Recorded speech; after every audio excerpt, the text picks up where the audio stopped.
m'appelle Nicolas Serrier, je suis responsable d'intervention contrôle sûreté.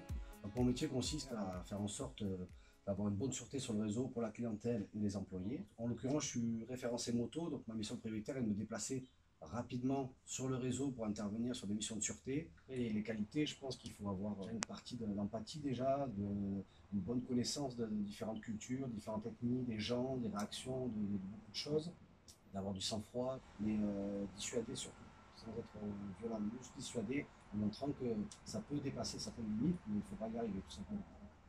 En équipe moto, en VSE à la gare, et une jeune fille, je ne sais pas, qui doit avoir 17-18 ans, je voyais qu'elle tournait un peu en rond parce qu'elle n'osait pas rester en fait à l'arrêt de bus, parce qu'il y avait des gens qui la regardaient, qui lui tournaient autour. Je me suis rapproché d'elle pour lui dire que si elle voulait, elle pouvait rester avec nous, qu'on allait rester avec elle jusqu'à l'arrivée du bus pour qu'elle se sente plus en sécurité en fait vis-à-vis de ça. Il ne faut pas oublier que dans les trams, il y a des petits boutons d'appel d'urgence, donc il ne faut pas hésiter à appeler. Ça met l'interphone et elle peut parler avec le chauffeur et dire je suis en danger, je me sens pas bien.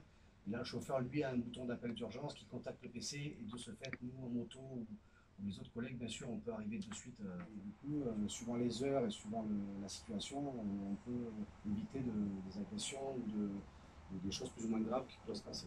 À tous les jeunes et les plus vieux qui font la fête, de ne pas hésiter à rester en groupe, déjà de préférence, de ne pas hésiter de se rapprocher du chauffeur, dans le tramway ou dans le bus, de se mettre près du chauffeur. Si on est témoin, si on est victime de n'importe quelle agression, il faut vraiment relever le maximum d'informations, aller déposer plainte à la police, pour que nous, on prenne la vidéo pour donner aux forces de l'ordre, qu'elles puissent monter un dossier pour retrouver la personne concernée. C'est très important.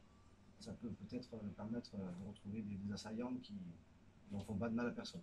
Du coup, le fait d'être témoin, de se rapprocher de cette personne, ça peut aider. Ça peut la permettre de relever la tête et de ne pas subir encore d'autres violences et de pouvoir passer le pas. C'est important.